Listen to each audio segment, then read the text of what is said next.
আপুনি সবাৰো সাক্ষী আপুনি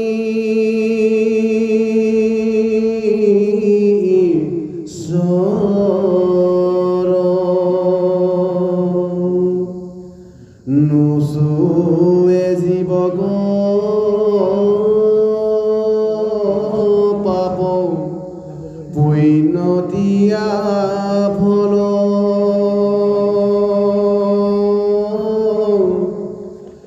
উদাসীন সম জীৱন পৰম নিৰ্মল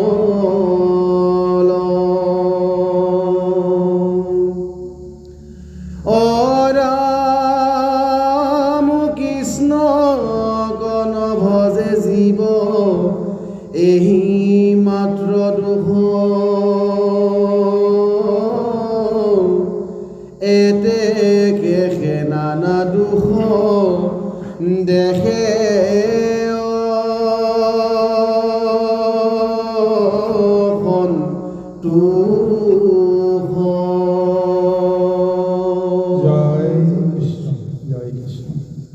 परम श्रद्धाय गुरु समस्त आई मातृ समस्त युवक युवती बंधु बांधव समस्त सबार श्री चरणत आम कोटि कोटि भक्ति भरा सेवा निवेदन करिছোঁ और आम बहुदिনৰ বিৰতিৰ মূৰত আপোনাৰ খবৰ শ্ৰী চৰণ দৰ্শনৰ সুযোগ সুবিধা ভগৱানে আমাক দিলে সেই সূত্ৰে আমি আসনত উপস্থিত হৈ ভাগৱতৰ ষষ্ঠ স্কন্ধৰ যি মহা ৰহস্য তত্ত্ব চিত্ৰকেতুৰ মহা আখ্যানৰ জৰিয়তে চলিছে এই আখ্যানৰ পদৰ লগত হাত ধৰি আমি কিছু কথা কৈ যাম আৰু লগতে আমি এইটো কথাও ক'ব বিচাৰিম যি মহা আখ্যান চলি আছে ভাগৱতৰ ষষ্ঠ স্কন্ধ এই ষষ্ঠ স্কন্ধত জীৱাত্মা আৰু পৰমাত্মাৰ মাজত এটা মহা সংযোগ হৈ আছে আৰু সেই জীৱাত্মা আৰু পৰমাত্মা আচলতে আমাৰ এই মনুষ্যৰ মায়াময় দেহৰ মাজতে যে সেই ক্ৰিয়াটো চলি আছে আমি ইয়াক অতি সুন্দৰভাৱে বুজিব পাৰিম অৰ্থাৎ নিজৰ সম্বন্ধে বুজি পোৱা যিখিনি মহা ৰহস্য তত্ত্ব আজি এই আখ্যানৰ জৰিয়তে ভগৱন্তে প্ৰদান কৰিছে আৰু জানিব এই ভাগৱতৰ ষষ্ঠ স্কন্ধৰ যিটো পাৰমাৰ্থিক তত্ত্ব সেইটো হৈছে ষোড়শ বিকাৰ আমি এই মায়া সংসাৰত আমি সমস্ত নৰসকলে বিশেষকৈ 16টা মহাবিকাৰত সদায় আমি বিকাৰগ্ৰস্ত হৈ থাকোঁ এই 16টা মহাবিকাৰ হৈছে কি দহ ইন্দ্ৰিয়ৰ যিটো প্ৰবৃত্তি আৰু লগতে 6 ৰিপু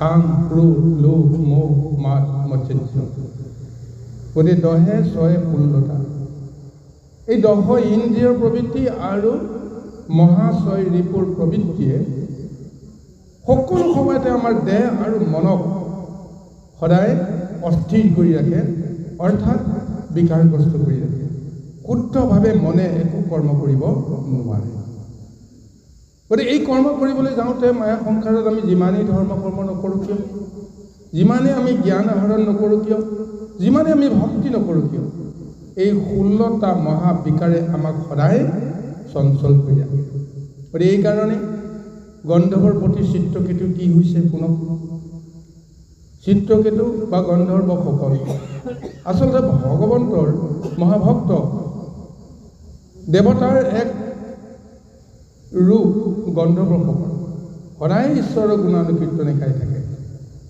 অথচ এই গন্ধৰ্বৰ প্ৰতি চিত্ৰকেতুও আজি ষোড়শ বিকাৰৰ মানে আক্ৰান্ত হৈ গৈছে যাৰ ফলত জীৱনৰ শেষ সময়ত তেওঁ উপলব্ধি কৰিছে আহি মই এতিয়া বৃদ্ধ হ'লোঁ মই দুদিনৰ পিছত সংসাৰৰ পৰা এৰি যাম কিন্তু সংসাৰত অহা মোৰ কাম নহ'ল কিয় নহ'ল যে মই বংশ বিস্তাৰ কৰিব নোৱাৰিম এক কৌটি ভাৰ্যা মই বিবাহ কৰিলোঁ কাৰো গৰ্ভত এটা সন্তান মই লাভ নকৰিলোঁ অৰ্থাৎ বিবাহিত কোনোবা পুৰুষে বা নাৰীয়ে যদি সঁচাকৈ তেওঁ অপুত্ৰক হ'ব লগা হয় বা নিঃসন্তান হ'ব লগা হয় বা সন্তানহীন হ'ব লগা হয়, ইয়াতকৈ আৰু দুৰ্ভাগ্য কোনো নাই। এয়া হৈছে সাংসাৰিক এটা অৱস্থাত এইখিনি কথা আমি উপলব্ধি কৰিব লগা হয়, যাৰ কাৰণত এটা পুত্ৰ সন্তানৰ কাৰণে হাহাকাৰ কৰি আছিল। তেওঁ নিজৰ জীৱনটো নিষ্ফল বুলি গণ্য কৰিছিল। গন্ধৰ্বৰ ৰাজ তেওঁ ত্যাগ কৰা নিচিনা হৈ গ'ল, কোনো কামত তেওঁ মন নবহে, সদায় দুখ মনেৰে থাকে। এইকাৰণে অংগীৰা ঋষিয়ে তেওঁৰ এই অৱস্থাটো দেখি মনে মনে হাঁহিছিল যে তুমি আচলতে ঈশ্বৰৰ ভক্ত হৈ গন্ধৰ্ব হৈ তুমি নিজকে একো বুজি নাপালা, যে আচলতে সুখ শান্তি সন্তান বা এই সমস্তবিলাক কাৰ কৃপাত হয়। কিয় ভগৱন্তে কাৰোবাক অপুত্ৰ কৰে, কাৰোবাক পুত্ৰৰে বংশ বিস্তাৰৰ এটা বিশাল পৰিসৰ দিয়ে। গতিকে সেইজনৰ কথা যিটো সময়ত তুমি চিন্তা কৰিব লাগে, তুমি এইটো সময়ত চিন্তা কৰাৰ পৰিৱৰ্তে পুনৰ এই বৃদ্ধকালে তুমি আকৌ বিষয়ত কৰি আছা। তোমাকটোতো আচলতে এইখিনি সময়ত পৰমাৰ্থ জ্ঞানটো দি একো লাভ নাই। যেতিয়া সঁচাকৈ তেওঁ মানসিক বিকাৰগ্ৰস্ত কোনোবা এজন ৰোগী হয়, তেওঁক আপুনি যিমানে ভাল কথা নকওক, আপুনি কেতিয়াও সেইটো ৰাস্তাই তেওঁক বুজাব নোৱাৰে। সেইকাৰণে অংগীৰা ঋষিয়ে এই বুদ্ধিটো কৰি ক'লে, তুমি মায়া বিচাৰিছা, মই তোমাৰ মায়াটো দি সেই মায়াৰ কিমান তাৰণা হয়, মায়াৰ কিমান এটা যন্ত্ৰণা হয়, দুখ হয়, তোমাৰ আকৌ বুজিব লাগিব। যাৰ কাৰণত তেওঁ এটা আশীৰ্বাদ দিলে, এটা ফল দিলে। সেই ফলটো এক কৌটি ভাৰ্যাৰ ভিতৰত কোনোবা এগৰাকীক সেই ফলটো ভক্ষণ কৰিবলৈ দিলে, আৰু যিগৰাকীয়ে ভক্ষণ কৰিব সেইগৰাকীয়ে এটা সন্তানৰ লাভ কৰিব। আৰু এই সূত্ৰে তেওঁ প্ৰথমা পত্নীক দিলে। প্ৰথমা পত্নীৰ গৰ্ভত এটা সন্তান স্থিত হ'ল। লগে লগে সেই প্ৰথমা পত্নীৰ প্ৰতি তেওঁ আকৰ্ষণ বেছি বাঢ়িল, অন্যান্য সকলৰ প্ৰতি তেওঁ বিকৰ্ষণ ঘটিল, বাকীসকল অৱহেলিত হ'ল। আৰু সেইসকলে যিহেতু প্ৰত্যেকৰে নাৰী সত্তা এটা আছে, গতিকে সেইকাৰণে তেওঁলোকেও এটা কথা চিন্তা কৰিলে, যেনেকেই নহওক যিটো সন্তান এতিয়া জন্ম হ'ল, জন্ম হোৱাৰ পিছৰ পৰাতো তেওঁলোক আৰু এলাগি হ'ল। গতিকে এই সন্তানটোৰ কাৰণে আমি ৰজাৰ পৰা উপেক্ষিত হৈছোঁ। গতিকে এই সন্তানটোক আমি কিবা প্ৰকাৰে আমি মাৰি পেলাম।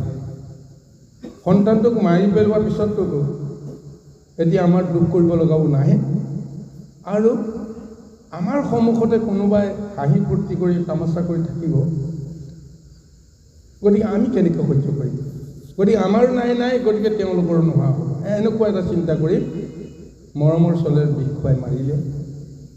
মাৰাৰ পিছত এতিয়া সেই সন্তানটিৰ সুখত আকৌ চিত্ৰকেতু মানে সাংঘাতিকভাৱে এতিয়া বিষাদগ্ৰস্ত হৈ পৰিল। তেওঁ অংগীৰা ঋষিকে পুনৰবাৰ তেওঁ মানে ক্ৰোধ কৰিব লগা হৈছে, যিটো সন্তান মোৰ মাজলৈকে আহিল বা আমাৰ মাজলৈকে আহিল, সেই সন্তানটো ঋষিয়ে আশীৰ্বাদ দি ঋষিৰ আশীৰ্বাদৰ ফলত লাভ কৰা। কিন্তু কি হ'ল, দুদিনৰ পিছতো সেই সন্তানটো আকৌ গুচি গ'ল। তেতিয়াহ'লে এই সন্তানটোকতো ঋষিয়ে নিদিয়াহেঁতেনো আমাৰ কথা নাছিল। গতিকে এনেকৈ অংগীৰা ঋষিকে তেওঁ মহা ক্ৰোধ কৰিছিল। আৰু এইখিনি সময়তে নাৰদক লগত লৈ আহিল অংগীৰা ওচৰলৈকে। প্ৰথম অৱস্থাতো অংগীৰা ঋষিক দেখাৰ লগে লগে চিত্ৰকেতুৱে পুনৰ তেওঁক তিৰস্কাৰ কৰিছিল যে কি আশীৰ্বাদ দিলে আপুনি, মোৰ দুখৰ বেদনাখিনি আৰু বেছি আপুনি দূষিত হৈ কৰি তুলিলে। গতিকে এই আশীৰ্বাদ আমাক নিদিয়াহেঁতেন হ'লহেঁতেন, আগতে যি দুখত আছিলোঁ। গতিকে আকৌ মায়া দি পেলাই আকৌ দুখত এনেকৈ মোক আকৌ বিকাৰগ্ৰস্ত কৰিলে। তাৰপিছত নাৰদে আহি অংগীৰা ঋষিৰ হৈ তেওঁ এই চিত্ৰকেতু ক'লে, ঠিকে আছে, তোমাৰ মৰা সন্তানটোৰ কাৰণে তুমি ইমান দুখ কৰিছা, মৰা সন্তানটোক আনি দিলে হ'লতো। তেতিয়া কৈছে, ঠিকে আছে, যদি এই সন্তানটোক তুমি আনি দিব পাৰা তেতিয়াহ'লে তোমাক গুৰু মানিম। আৰু তেতিয়া যুগ বলেৰে সন্তানটিক পুনৰ চিত্ৰকেতুৰ ওচৰলৈকে লৈ আহিছে। এতিয়া যুগৰ বলৰ কি শক্তি আছে, সমস্ত ইন্দ্ৰিয়ক এক কৰিব পৰা যিটো শক্তি সাধনা, সেই সাধনাৰ ফলত অসম্ভৱকো সম্ভৱ কৰিব পৰা ব্যৱস্থা হৈ যায়। যুগৰ বলত কৰিব নোৱাৰা একো কাম এইখন সংসাৰত নাই। গতিকে সেই যুগ বলে এই সন্তানটিক পুনৰ চিত্ৰকেতুৰ সন্মুখলৈকে আনি নাৰদে ক'লে যে তোমাৰ পিতৃ আৰু মাতৃ তোমাৰ মৃত্যুৰ কাৰণত ইমান ক্ৰোধ কৰি আছে, ইমান সন্তাপ কৰি আছে। গতিকে তোমাৰ মাক আৰু দেউতাক তুমি মৰমৰে এষাৰ মাত দিয়া।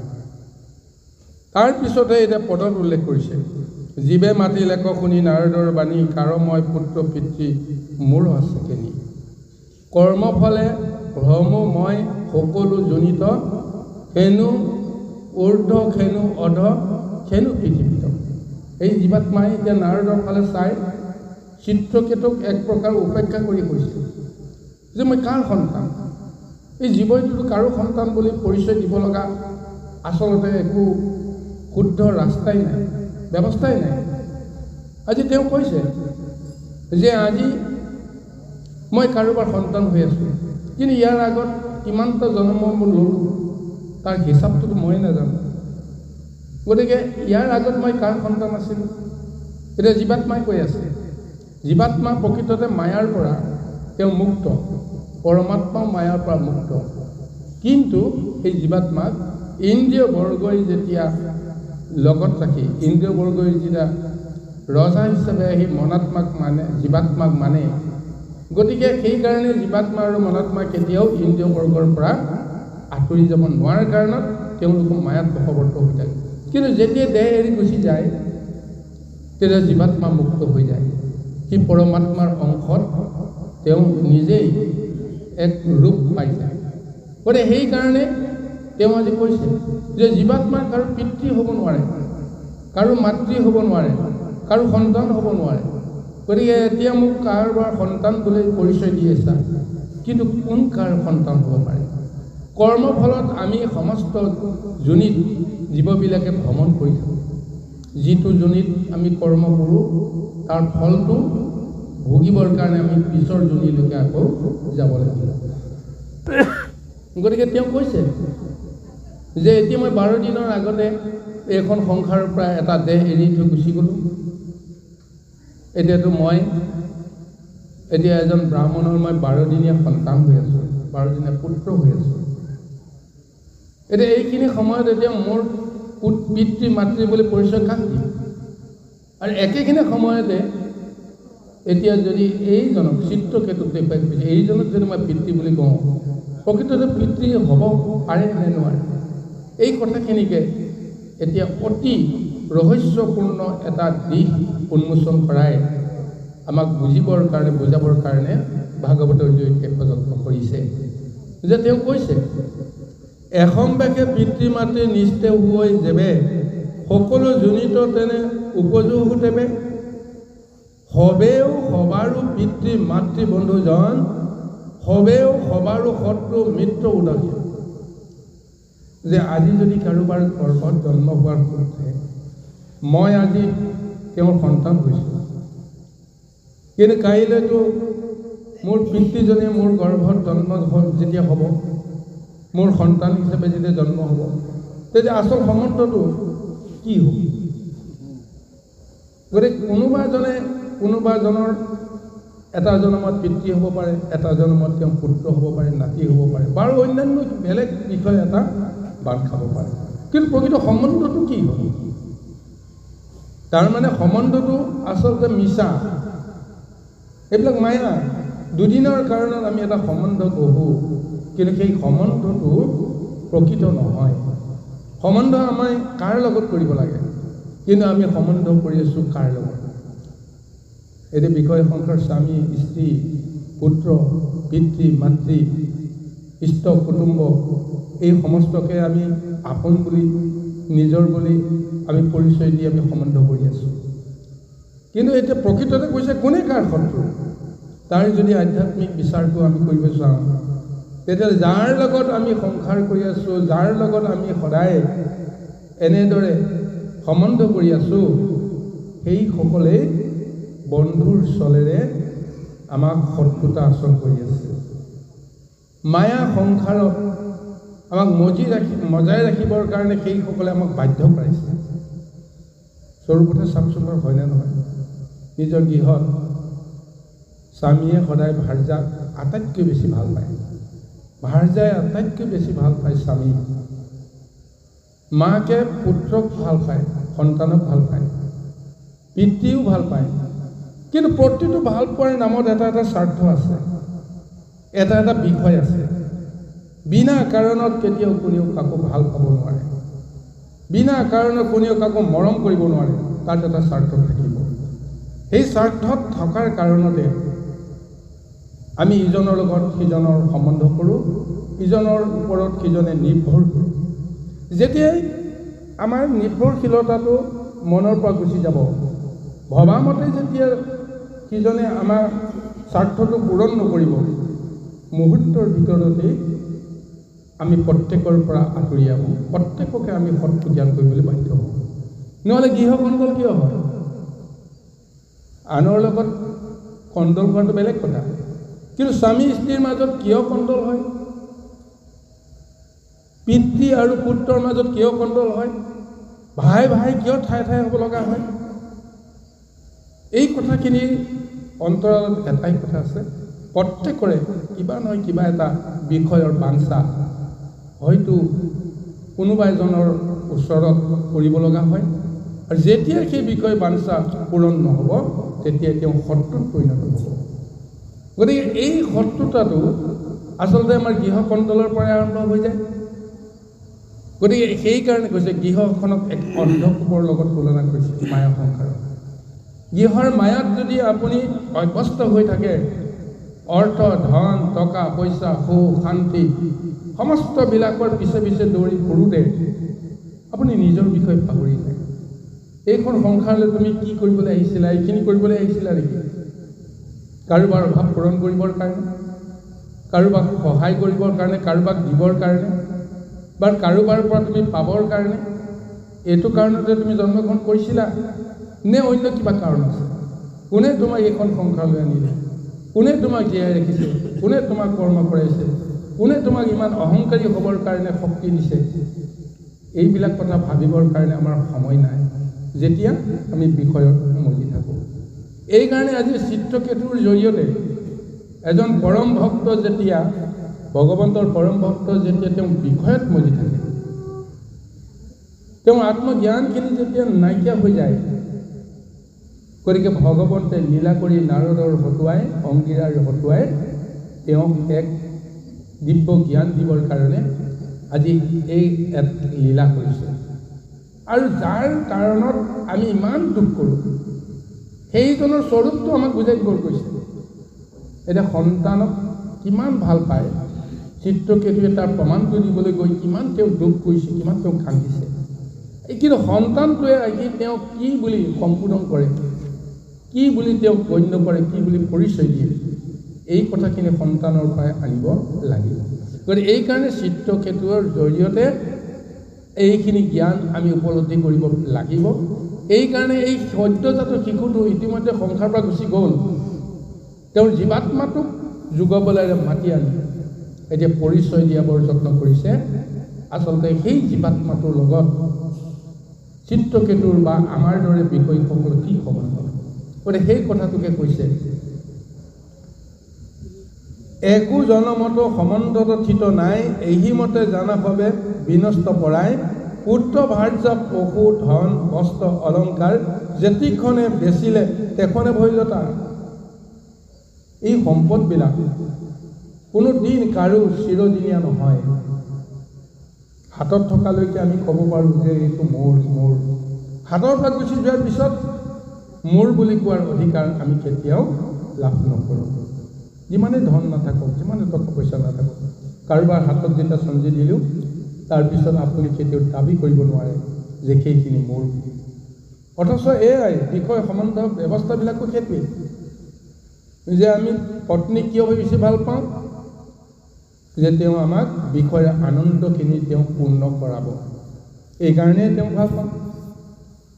আৰু সেই বিষয়ৰ কামনাখিনি পূৰণ কৰাবৰ কাৰণে এজন পুৰুষে এগৰাকী নাৰীৰ সান্নিধ্য লয়। সেইকাৰণে সেই নাৰীগৰাকীয়ে সেই পুৰুষক ভাল পায়।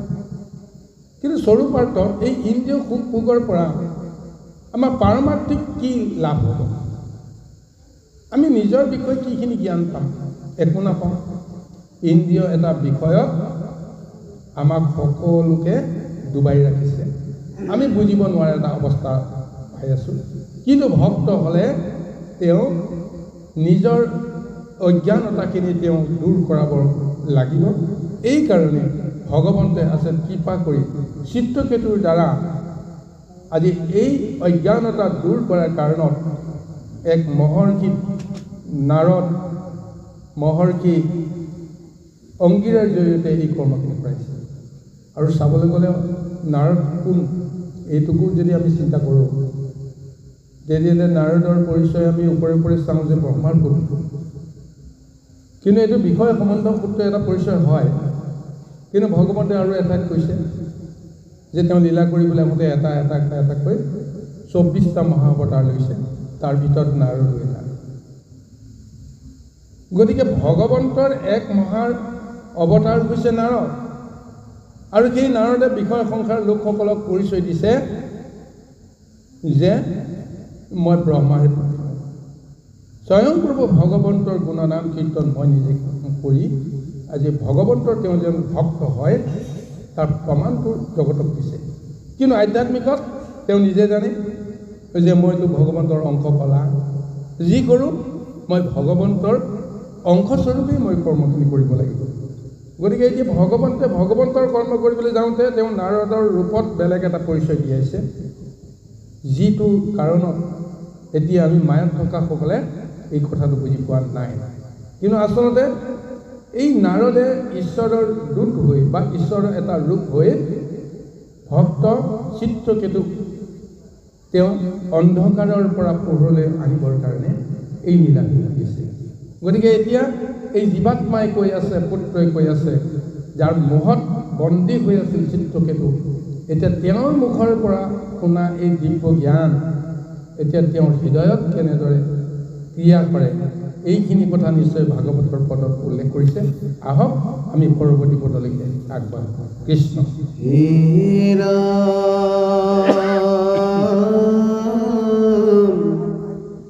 হেৰা জানি কেহু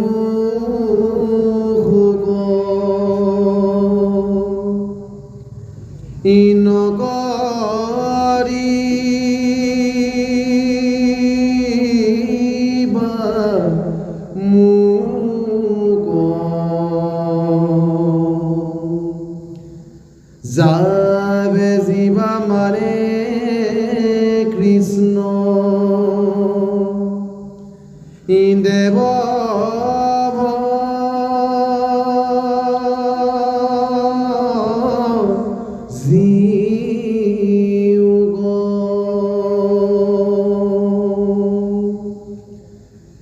মই পাবি নগৰিলো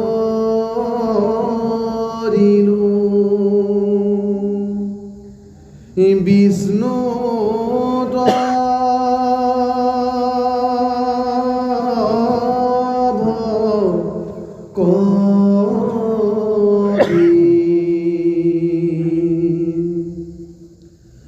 সবে থাকা মই হেৰা যাওঁ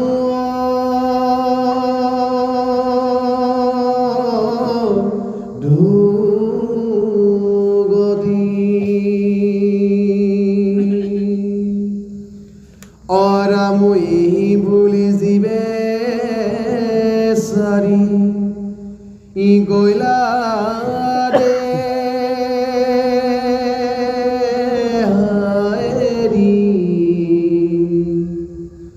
পৰম বিস্ময় হবে ভৈলা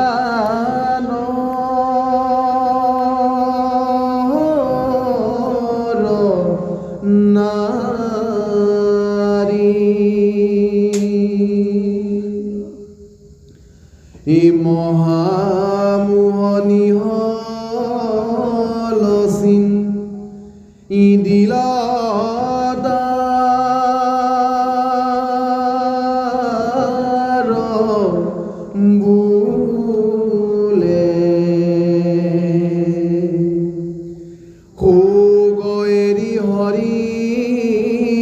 হৰি অঘোষিলা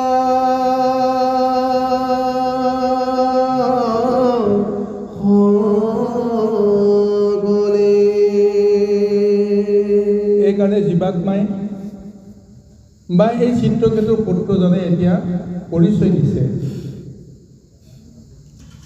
যে এইমতে জীৱপুৰে সকলো জনিত কোনে পুত্ৰ বুলি বাক পাৰে নিশ্চিত সমস্ত জনিতেতো জীৱসকলে ঘূৰি ফুৰে গতিকে এই জীৱই কাকো কেতিয়াও পুত্ৰ বুলি পৰিচয় দিব নোৱাৰে বা কোনো বিষয় সম্বন্ধ কাৰো লগত তেওঁ কৰিব নোৱাৰে স্বৰূপতে এই জীৱই বোলে অব্যয় জীৱৰ কোনো ক্ষয় নাই আত্মাৰ কোনো ক্ষয় নাই গতিকে এই জীৱই মায়াৰ আশ্ৰয় থকাৰ কাৰণকে এতিয়া নিজৰ স্বৰূপটোকো নিজে বুজি নাপায় স্বৰূপ অব্যয় জীৱ মায়াই আশ্ৰয় আপোনাকো মায়া কৰি আপুনি সজয় এই জীৱই বোলে নিজকে নিজে সজন কৰে কেনেকৈ সৃজন কৰে মায়াত যে ডুবি থাকে মায়াত ডুবি থকাৰ কাৰণত কি হয় আমি যে এটা আকাংক্ষা কৰোঁ বিষয় আকাংক্ষা মই অমুক হ'ম তমুক হ'ম তমুক হ'ম অমুক কৰিম তমুক কৰিম তমুক কৰিম এয়া নিজৰ বাঞ্ছা অনুসৰি কৰিব পৰা বিষয় নহয়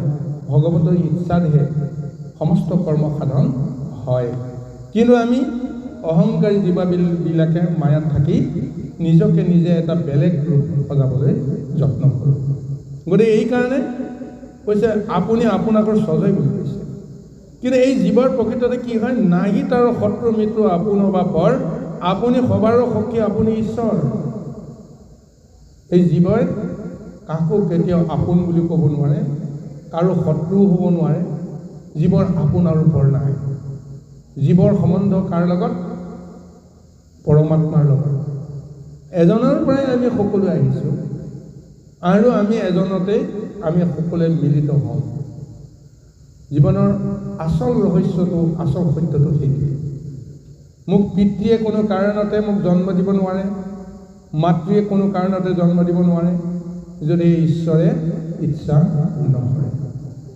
ঈশ্বৰৰ পৰমাত্মা শক্তিটো যদি তেওঁ আহি এই পঞ্চভূতি দেহত আশ্ৰয় নলয় তেতিয়াহ'লে আমি নিজৰ মতে কেতিয়াও সন্তান জন্ম দিব নোৱাৰোঁ বিষয় সম্বন্ধ গঢ়ি তুলিব নোৱাৰোঁ গতিকে এইকাৰণে কৈছে জীৱৰ আচলতে আপোন পৰ নাই আৰু সেইকাৰণে জীৱক পাপ আৰু পুণ্য বোলে নুচুৱে জীৱ সদায় মুক্ত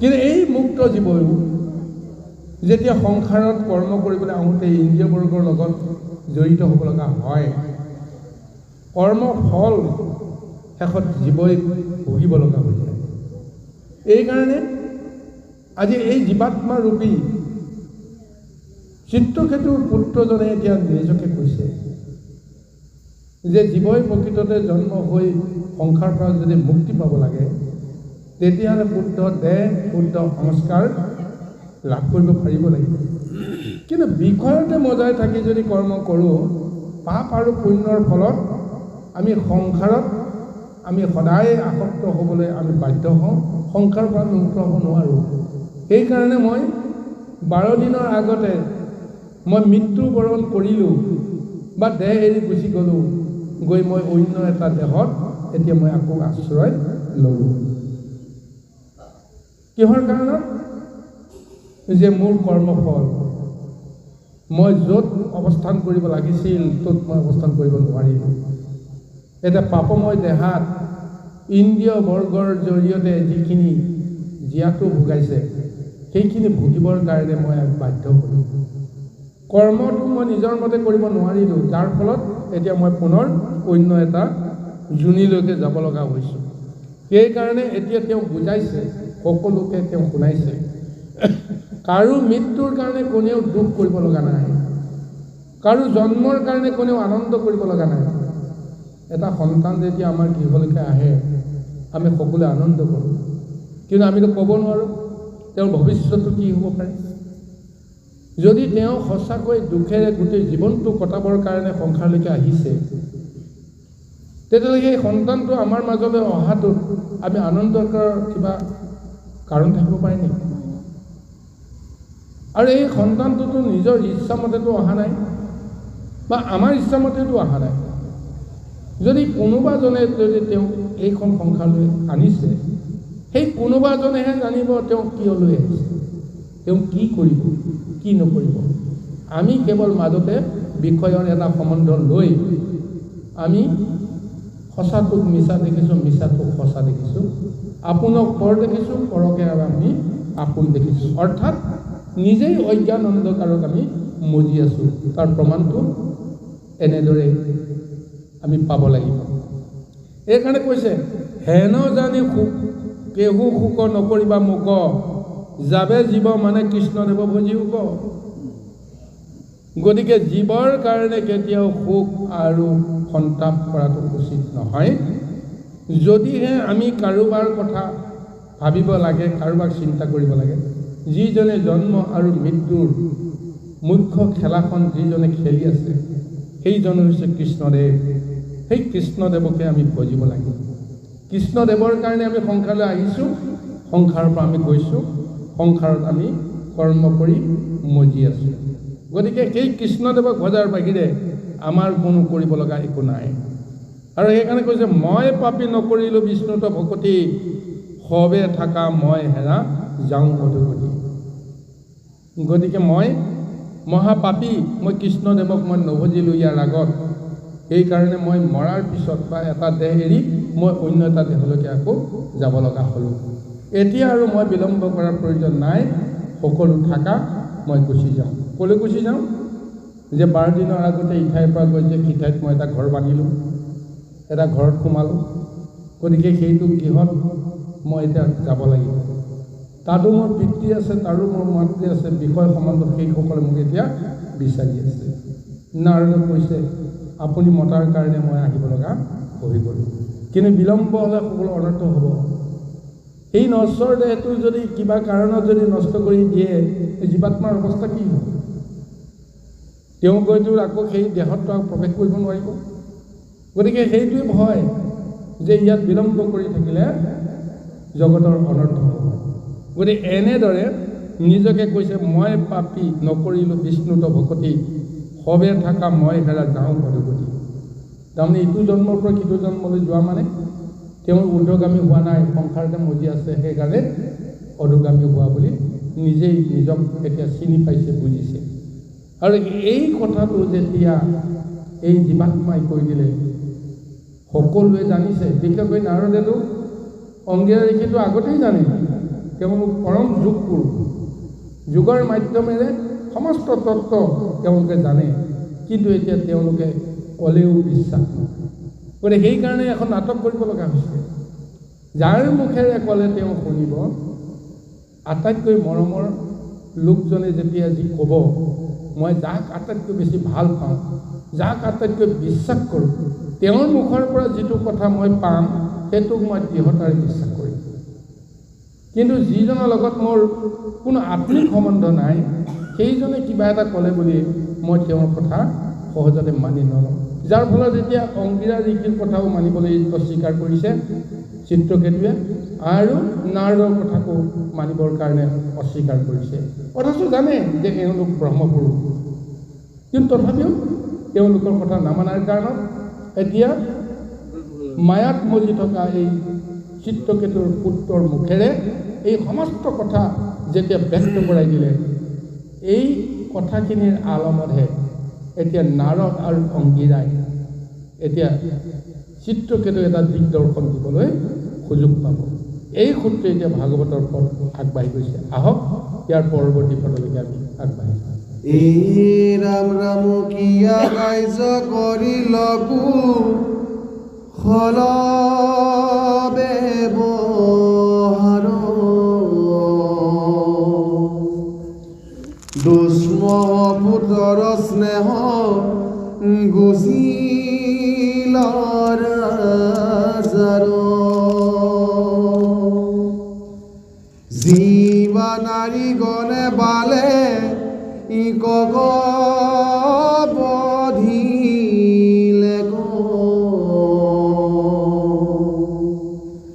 অমহাভয় মাজে সবে নিশিক ভইলে শিশু পুত্ৰ হৈত্ৰাৱত কৰিলে কটান অমুনিগণে নিৰূপিয়া সন্ত যেন থান নাৰদ প্ৰসাদত ৰাজা চিত্ৰকেতু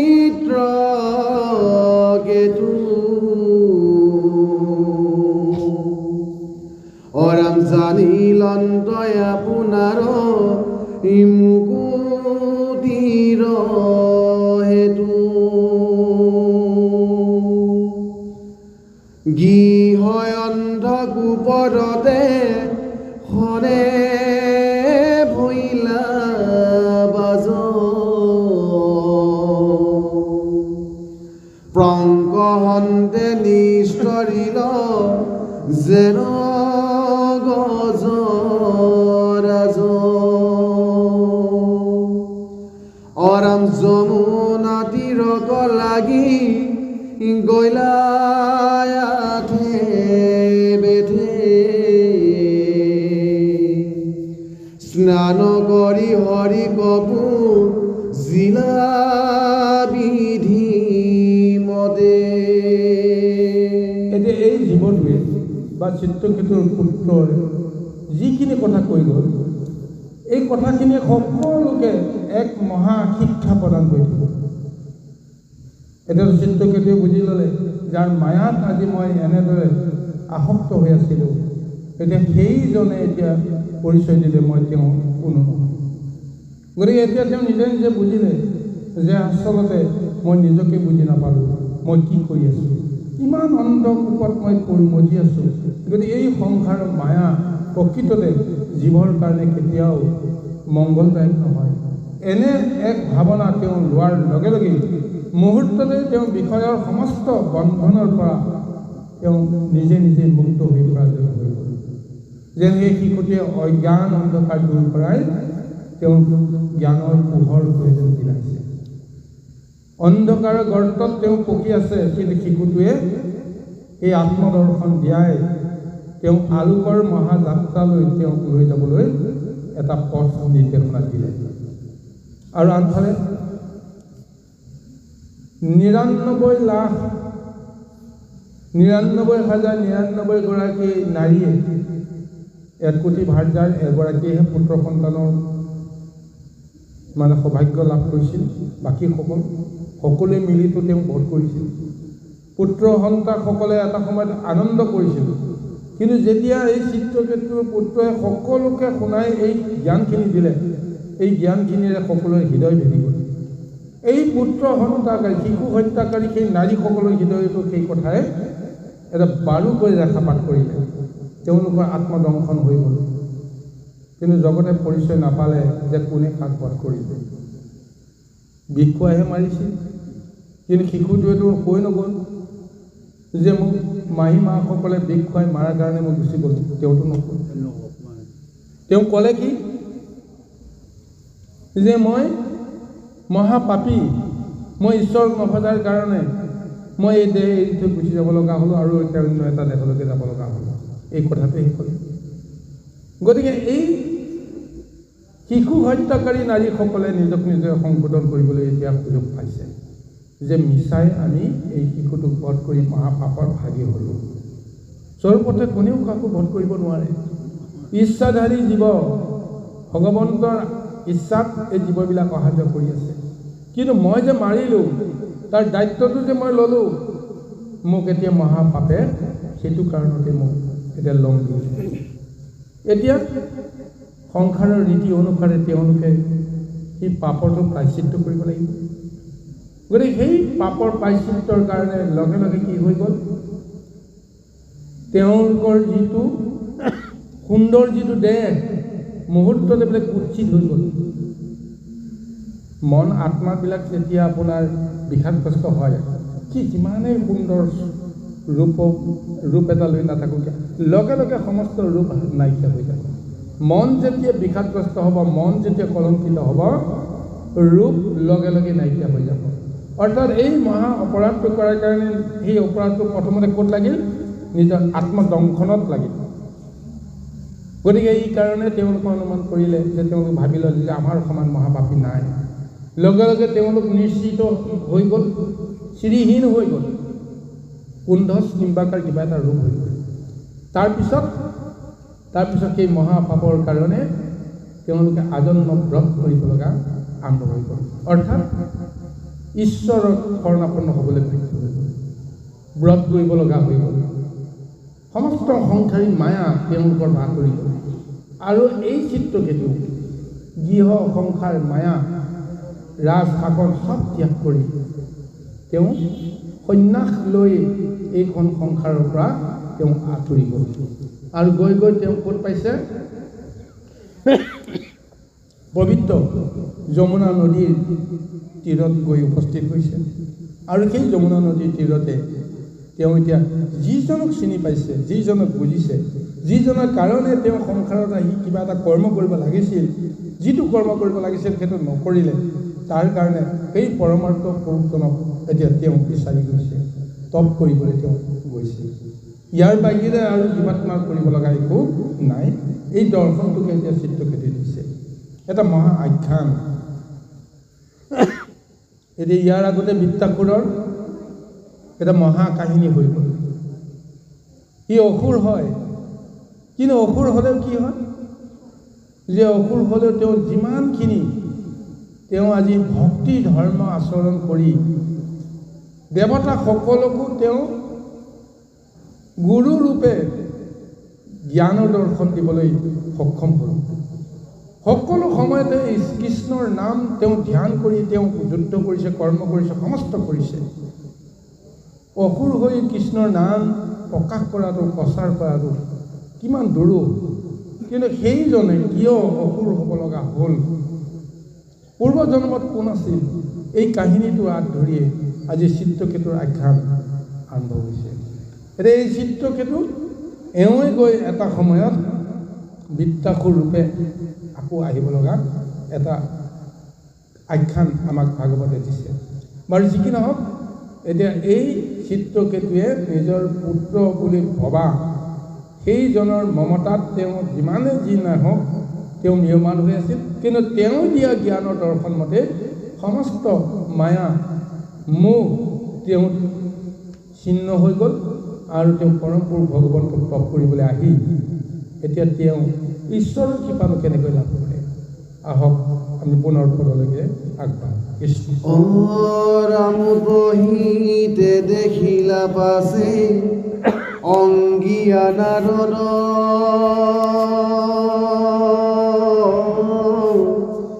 সাদৰে নিপতি বন্দী ইলন্ত দুয়ো পৰ।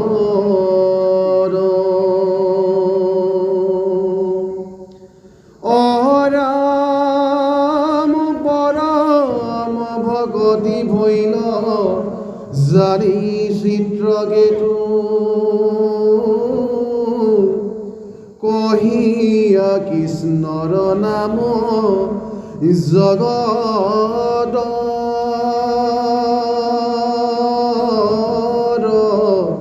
হেতু।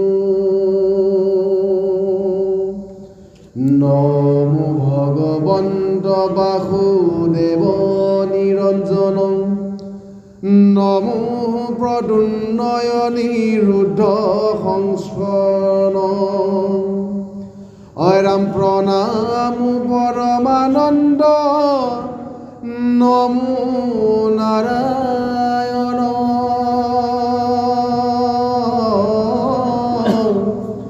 সংসাৰ সাগৰে মূৰ কৰি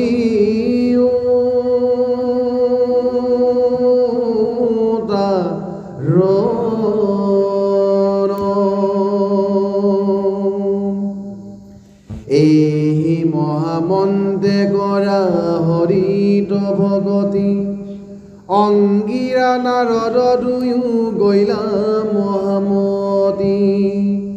অৰাম চিত্ৰকেতু ৰাজা পাছে মহামন্ত্ৰ পাই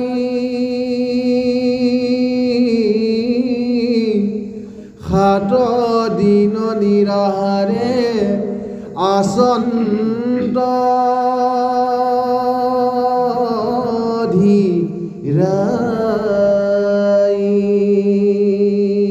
এতিয়া যমুনাৰ তীৰত গৈ যেতিয়া তেওঁ দিব্য আসন তেওঁ পাৰি সেই আসনত উপবিষ্ট হৈ যেতিয়া হৰিক স্মৰণ কৰিলে, হৰিক স্মৰণ কৰাৰ লগে লগেই তেওঁৰ সন্মুখত পুনৰ উপস্থিত হ'ল কোন?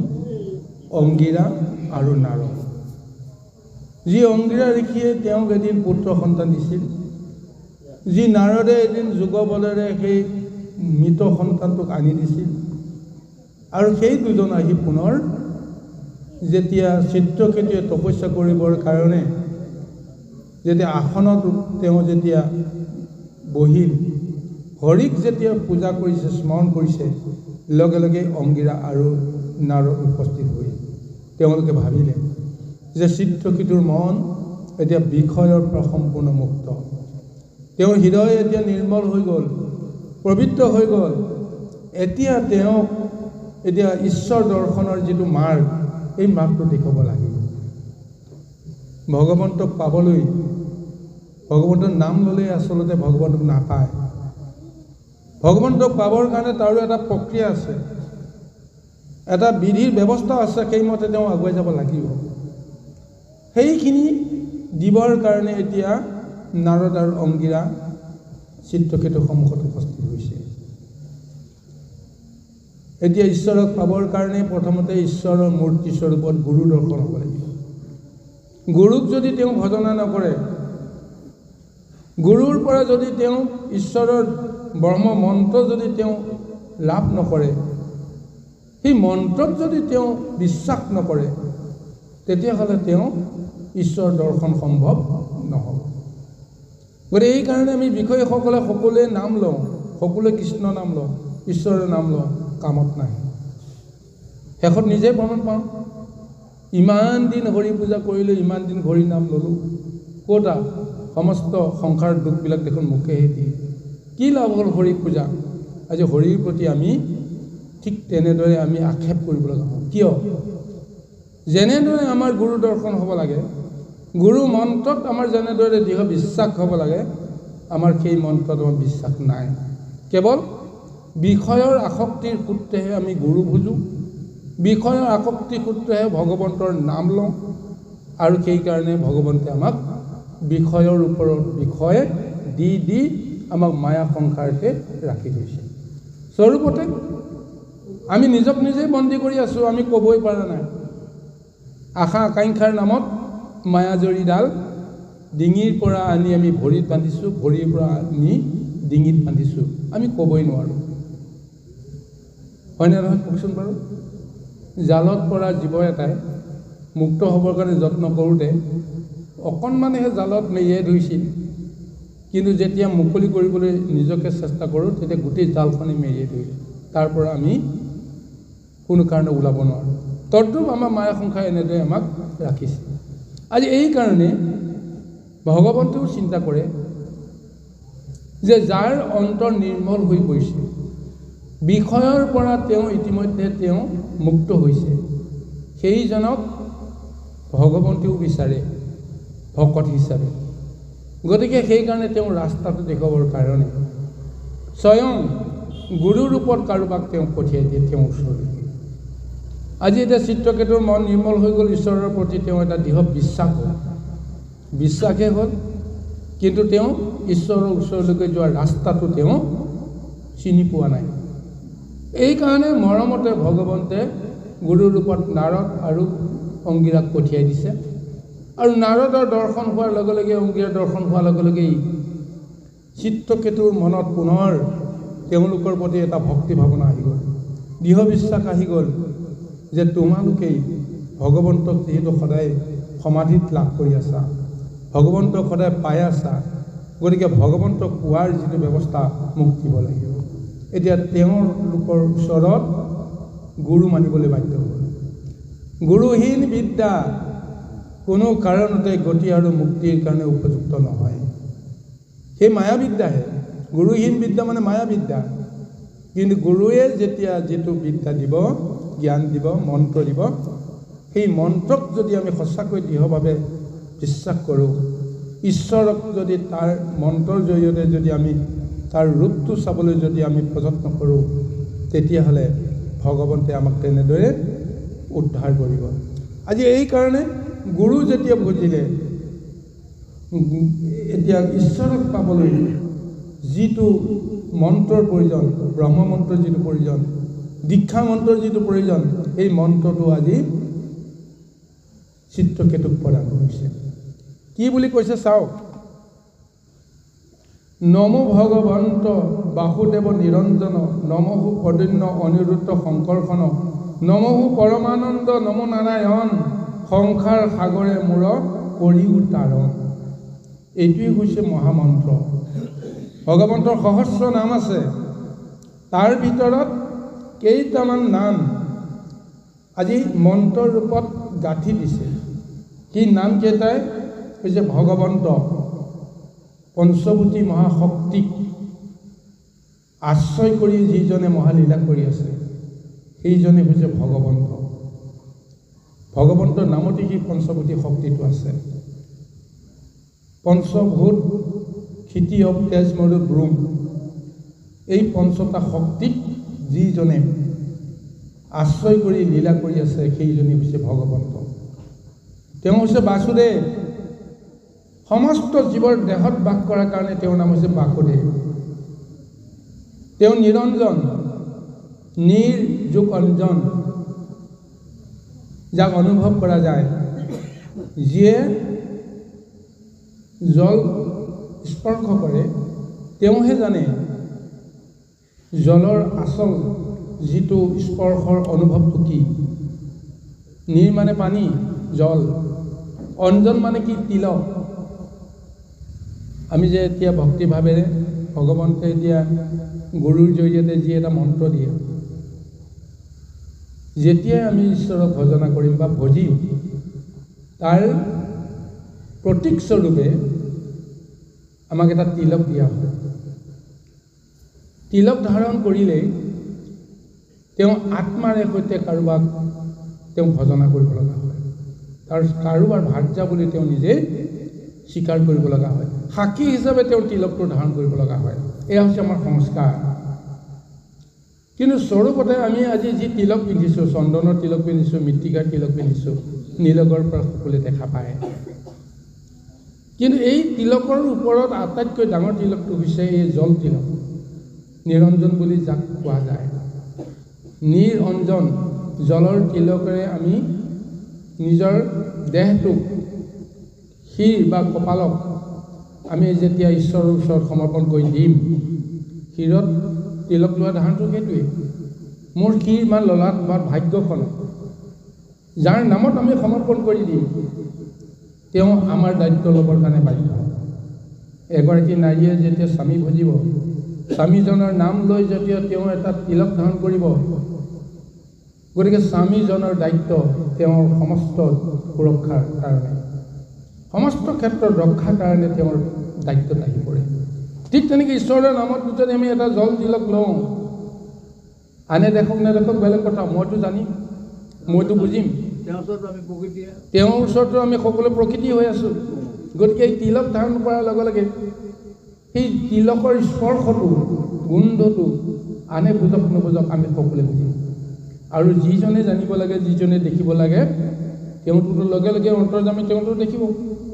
গতিকে সেইকাৰণে সেই নিৰঞ্জন, যি জলক লৈ যি সদায় আনন্দ কৰি আছে, গতিকে সেইজনকে কৈছে নিৰঞ্জন। সেইজন পুৰুষ ক'ত বাস কৰে? জলত বাস কৰে। জলতেই তেওঁৰ জন্ম। সমস্ত জীৱকটো জলৰ পৰাই জন্ম কৰাইছে। জলশক্তিক আধাৰ কৰিয়ে প্ৰভু ভগৱন্তে জীৱৰ সৃষ্টি কৰিছে, সংসাৰ সৃষ্টি কৰিছে। যে তত্ত্বগতভাৱে বিষয়টো আপোনালোকে জানে, বুজি পায়। গতিকে এইকাৰণে অনন্ত সজ্জাত স্বয়ং প্ৰভু ভগৱন্ত বিৰাজিত হৈ আছে। ক'ত? তেওঁ সেই জলৰ ওপৰতে। গতিকে তাতেই তেওঁ আনন্দ কৰে কাৰণে তেওঁৰ নাম নিৰঞ্জন। গতিকে এই নামটোক আজি দান কৰিবলৈ কৈছে আৰু কৈছে নমঃ প্ৰদ্যুন্ন অনিৰুদ্ধ শংকৰখন।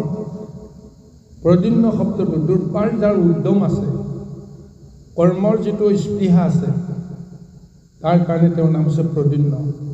কৃষ্ণৰ পুত্ৰৰ নাম প্ৰদ্যুন্ন ৰাখিছে, এই নামৰ গুণৰ তত্ত্বতে সেই নামটো আনিছে। অনিৰুদ্ধ, প্ৰদ্যুন্নৰ পুত্ৰ অনিৰুদ্ধ, কৃষ্ণৰ নাতি। কিন্তু আচলতে অনিৰুদ্ধৰ নামটো কৃষ্ণৰেই নাম, প্ৰদ্যুন্ন নামটো কৃষ্ণৰেই নাম। গতিকে এই অনিৰুদ্ধ যাৰ গতি কোনো ৰুদ্ধ কৰিব নোৱাৰে। যলৈ যাম বুলি ক'ব, যি কৰিম বুলি ক'ব, তেওঁ সেইটো কৰিব। আৰু এই গুণটো কাৰ আছে? স্বয়ং প্ৰভু ভগৱন্ত।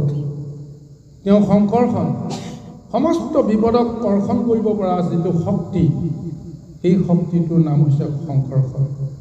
বলোৰামক এই শংকৰখন নামেৰে নামাকৰণ কৰিছে। আৰু কৈছে নমঃ পৰমানন্দ নমো নাৰায়ণ। গোটেই সংসাৰত কৰ্ম কৰি যিজন আটাইতকৈ বেছি আনন্দত থাকে, পৰম আনন্দ যিজনে লাভ কৰে, আনন্দৰ মুখ্য আনন্দ যিজনে লাভ কৰে, সেইজনেই হৈছে পৰমানন্দ।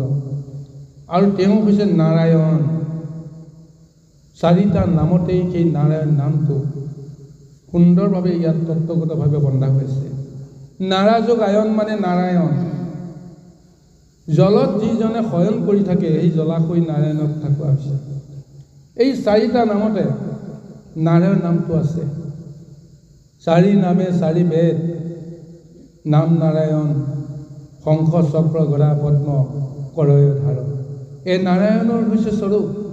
আৰু এইকেইটা নামেৰে যিটো মন্ত্ৰ আমি দৃঢ় ভক্তিভাৱেৰে আমি তেওঁৰ ওচৰত সমৰ্পণ কৰিম বা তেওঁক মাতিম, তেওঁ নহাকে কেতিয়াও থাকিব নোৱাৰে।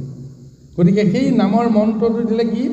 নমো ভগৱন্ত বাসুদেৱ নিৰঞ্জন নমঃ প্ৰদ্যুন্ন অনিৰুদ্ধ শংকৰখন, নমঃ পৰমানন্দ নমো নাৰায়ণ, সংসাৰ সাগৰে মূৰ কৰি তাৰণ। একমাত্ৰ বাঞ্ছা সংসাৰৰ পৰা তুমি মোক তাৰণ কৰা। কিন্তু আমি বাঞ্ছা কৰোঁ কি? হে প্ৰভু, জগতৰ সমস্ত সুখ যেন মোকে দিয়া। সেইটোকে আমি কামনা নকৰোঁ জানো বাৰু? তাৰ কাৰণে কি হয়? আমি প্ৰথমতে এসাঁজ খাই এসাঁজ লৈ চিন্তা কৰাজনে ভাবোঁ কোনো দিন যেন এই অন্নমুঠিৰ কাৰণে চিন্তা কৰিব লগা নহওঁ। প্ৰভু তুমি মোক কৃপা কৰা। যেতিয়া অন্নমুঠিৰ চিন্তাটো আমাৰ দূৰ হৈ গ'ল, বছৰেকৰ ভাত সাঁজ যেতিয়া আমাৰ মুকলি হ'ল, আমি জানিলোঁ, তাৰপিছত ক'ব হে প্ৰভু, যে আমাক বস্ত্ৰ দিয়া, আমাক গৃহ দিয়া, আনৰ দৰে আমাক সুস্বাচ্ছন্দ্যমতে জীয়াই থাকিবৰ কাৰণে সুযোগ দিয়া, আনৰ চকুত যেন হেও হৈ আমি জীয়াই থাকিব লগা নহয়, তাৰ কাৰণে মোক ঐশ্বৰ্য বিভূতি প্ৰদান কৰা। ভগৱন্তে দিলে ঐশ্বৰ্য বিভূতি, থাকিবৰ কাৰণে ভাল ঘৰ দিলে, ভাল এটা পৰিৱেশ দিলে, সমাজত এটা মৰ্যাদা দিলে। তাৰপিছত আমাৰ মনলৈ আহিলে, প্ৰভু মই যেন ৰজা হ'ব পাৰোঁ, মোৰ কথা মতে যেন সকলোৱে চলিবলৈ বাধ্য হয়। ভগৱন্তে ৰজা হ'বলৈ দিলে। তাৰপিছত ৰজা হোৱাৰ পিছতো ক'লে, হে প্ৰভু মই যেন স্বৰ্গৰ দেৱতাসকলৰ দৰে মই আনন্দ কৰিব পাৰোঁ, স্বৰ্গৰ অধিকাৰটো যেন মোক প্ৰদান কৰে, স্বৰ্গ সুখটো যেন তুমি মোক দিয়া। ভগৱন্তে স্বৰ্গ সুখো দিলে। ইন্দ্ৰৰ আসনখনকো তেওঁক দুদিনৰ কাৰণে দিলে।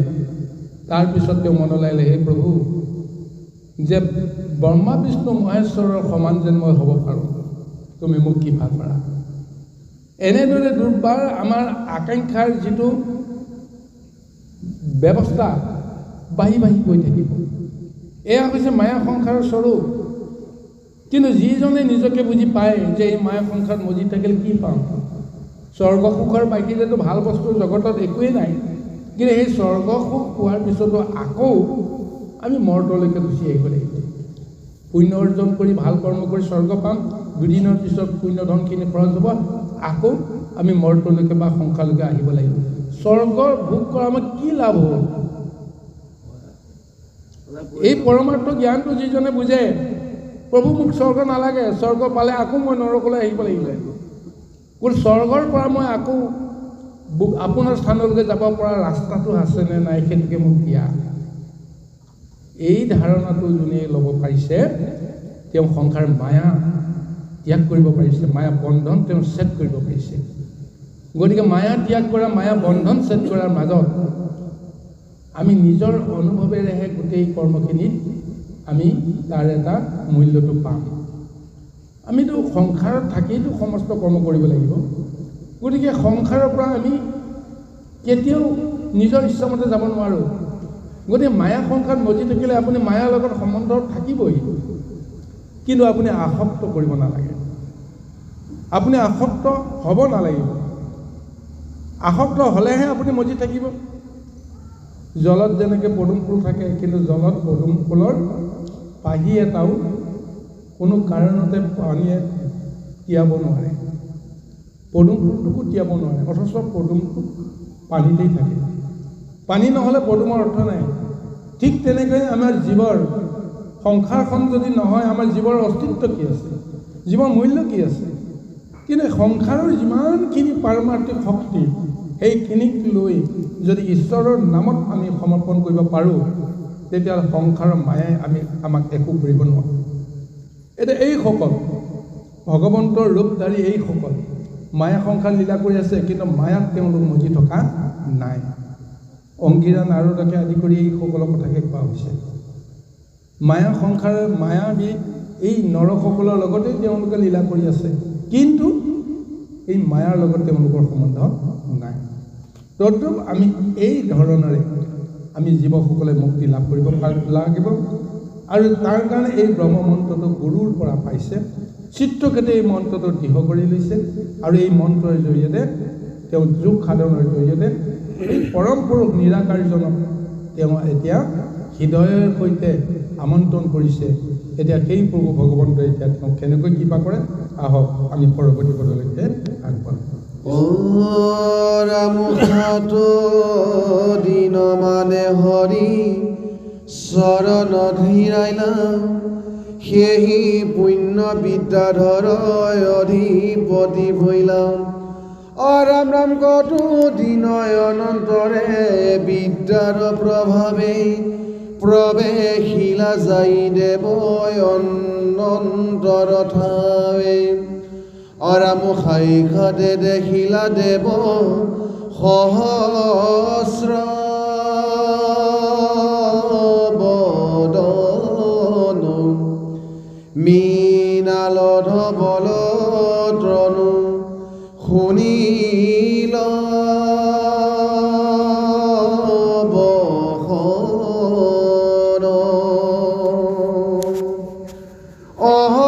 অহৰাম কিৰীটি কুণ্ডল ফনা, মণিৰ প্ৰকাশ সুৰ ক্ষিদ্ৰগণে বেৰি আছে চাৰি পাশ। সহস্ৰে গমুখে হৰি ই নাম বহানন্দ।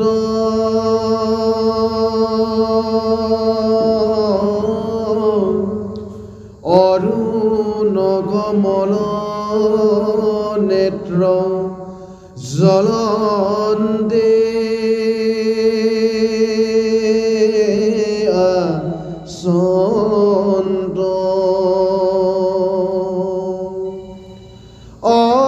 অৰাম দেখিল মাত্ৰকে সবে গুচিল কলম, গুচিল কলম চিত্ৰ বুদ্ধি ভৈল বাহি গৈল প্ৰেম ৰস।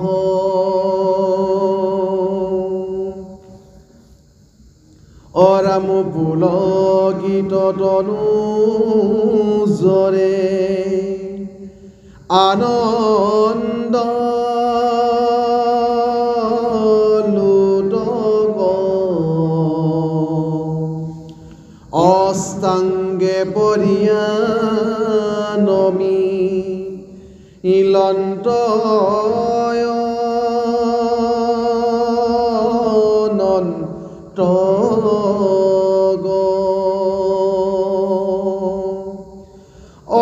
ৰাম কৃষ্ণ পদ পংকজৰ পৰম মহাভাগ নাৰদ প্ৰসাদে খাইখা আতে পাইলা লাগ। এতিয়া এই যমুনা নদীৰ তীৰতে গুৰুৰূপে নাৰদ আৰু অংগীৰাই যি ব্ৰহ্মমন্ত্ৰ দিলে, সেই ব্ৰহ্মমন্ত্ৰকে জপ কৰি 7 দিন কঠোৰ তপ কৰিছিল। সেই তপৰ ফলত কি হৈ গ'ল? তেওঁ সমস্ত বিদ্যাৰ অধিকাৰী হৈ গ'ল। অৰ্থাৎ বিদ্যাধৰ ৰূপে তেওঁ ভগৱন্তৰ কৃপা লাভ কৰিলে। আৰু যি বিদ্যা তেওঁ ইমান দিনে লাভ কৰা নাছিল, সেই ব্ৰহ্মমন্ত্ৰ জপ কৰোঁতে কৰোঁতে কৰোঁতে কৰোঁতে 7 দিনৰ অন্তত তেওঁ সেই পৰম বিদ্যা তেওঁ লাভ কৰাৰ পিছত এতিয়া সেই বিদ্যাৰ বলত তেওঁ গৈ যে অনন্ত পুৰুষৰ সংগ ল'বৰ কাৰণে তেওঁ উপযুক্ত হৈ গ'ল। ভগৱন্তৰ একান্ত ভক্ত, মুখ্য ভক্ত হৈছে অনন্ত। অনন্ত মানে কি? অনন্ত মানে এটা সৰ্পৰ লগত তাৰ ৰিজনিটো কৰাইছে। অনন্ত প্ৰকৃততে এই কদ্ৰুৰ কশ্যপ আৰু কদ্ৰুৰ সন্তান হিচাপে সেই সৰ্পবোৰ 100টা সন্তানৰ জন্ম দিছিলে। কদ্ৰুৱে 100টা সৰ্প, বিষধৰ সৰ্পৰ জন্ম দিছিলে। আৰু তাৰ ভিতৰত শ্ৰেষ্ঠজন হৈছে অনন্ত। এই সৰ্পকুল সদায় কুৰমতি হয়। বিষধৰ সৰ্পবিলাকে যেতিয়া বিষৰ ভাণ্ডাৰ লৈ ফুৰে, বিষৰ অহংকাৰত তেওঁলোকে নকৰিব লগা কৰ্মখিনি কৰি যাকে তাকে হিংসা কৰে। ঈশ্বৰৰ প্ৰতি তেওঁলোকৰ ভক্তি নাই। কিন্তু একমাত্ৰ এই অনন্তহে সদায় সেই ঈশ্বৰক তেওঁ ধ্যান কৰিব পাৰিছিল, ঈশ্বৰক বুজিব পাৰিছিল। আৰু অনন্তৰ ভক্তিৰ ফলতহে সৰ্পকুলে ভগৱন্তৰ কৃপা লাভ কৰিবলৈ সমৰ্থ হৈছে। গতিকে সেই অনন্তই ইয়াৰ আগতে প্ৰভু ভগৱন্তে তেওঁক কেনেদৰে কৃপা কৰিছিল, পিছতহে তেওঁৰ জন্মৰ ৰহস্যবিলাক আমাক দেখুৱাই দিছে। প্ৰকৃততে সেই অনন্ত পুৰুষে ভগৱন্তৰ ইমান কৃপা লাভ কৰিছিল, যাৰ ফলত ভগৱন্তে তেওঁক সদায় নিজৰ স্পৰ্শ দিছিল। অনন্তৰ শয্যাতে তেওঁ শয়ন কৰিছিল। ভগৱন্তৰ আসন ৰূপে অনন্তক তেওঁ মহা কৃপা কৰিছিল। সেই অনন্তৰ ওচৰলৈকে এতিয়া যাবলৈ সক্ষম হ'ল চিত্ৰকেতুৱে। আৰু গৈ দেখিছে যে নানা ধৰণৰ বিদ্যাধৰসকলে বা অন্যান্যসকলে অনন্তৰ চাৰিওফালে ঘূৰি যে তেওঁক মহা স্তুতি কৰি আছে। আৰু সেই স্তুতিৰ আন একো নহয় যে কেৱল ভগৱন্তৰ নাম। অনন্তৰ আন এটা ভগৱন্তৰ নাম, অন্য এটা হৈছে অনন্ত। আৰু যিটো ৰূপত সেই অনন্তই আজি বিৰাজিত হৈ আছে, তেওঁ সহস্ৰ মুখেৰে অহৰহ হৰি নাম কৈ আছে। আৰু তেওঁক উপাসনা কৰি থকা সকলেও সেই হৰি নামকেই উপাসনা কৰি আছে। আজি এইটো ৰূপেৰে গৈ চিত্ৰকেতুৱে অনন্তক সাক্ষাৎ কৰিলে। গতিকে কি ৰূপত দেখিছে এই কথাটো উল্লেখ কৰিছে।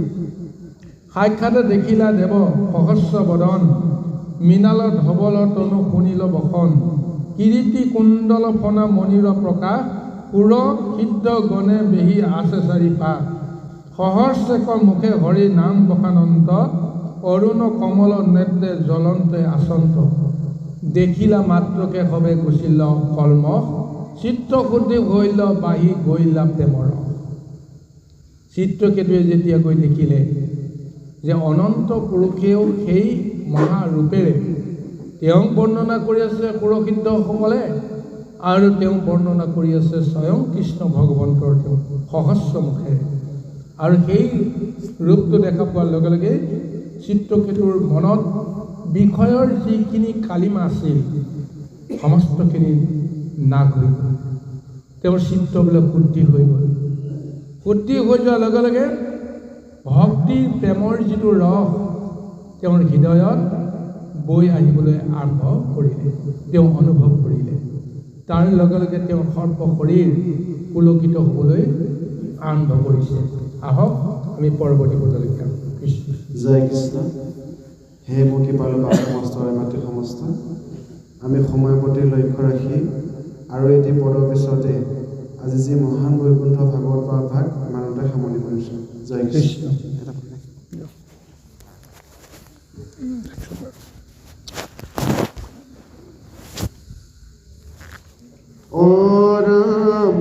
আনন্দে লভিল তনু ইনুলা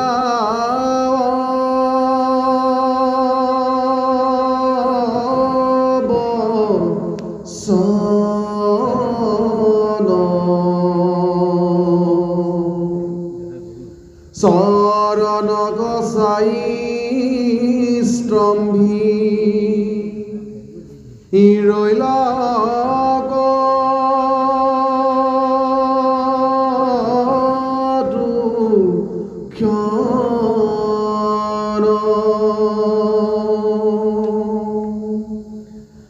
আৰম্ভিলা স্তুতি মন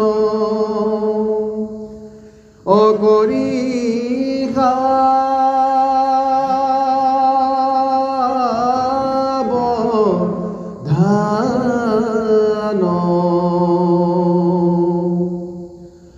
নমো নমো কৃষ্ণ পদ পংকজ নিধান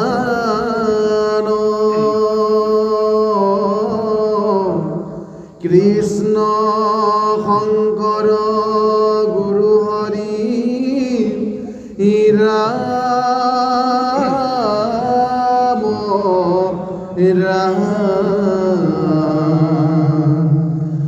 হৰি ৰাম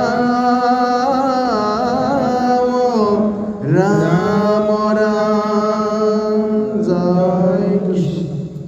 এই গুৰু সমস্ত এতিয়া এই চিত্ৰকেতিয়া অনন্তৰ এই ভক্তি ভাৱনাযুক্ত এই ৰূপটো দেখা পায় নিজৰ যিহেতু সমস্ত মনৰ বিষয়বিলাক কলংকবিলাক দূৰ হৈ গ'ল, পৰম শুদ্ধ হৈ গ'ল, তেওঁৰ তনু ৰোমাঞ্চিত হৈ গ'ল আৰু নিৰ্মল যি এক অশ্ৰুধাৰা বৈ আহিল, যাৰ ফলত তেওঁ ক'ব নোৱাৰাকৈ তেওঁ অষ্টাংগে প্ৰণিপাত কৰি সেই অনন্ত পুৰুষৰ ওচৰত তেওঁ শৰণাপন্ন হৈছে।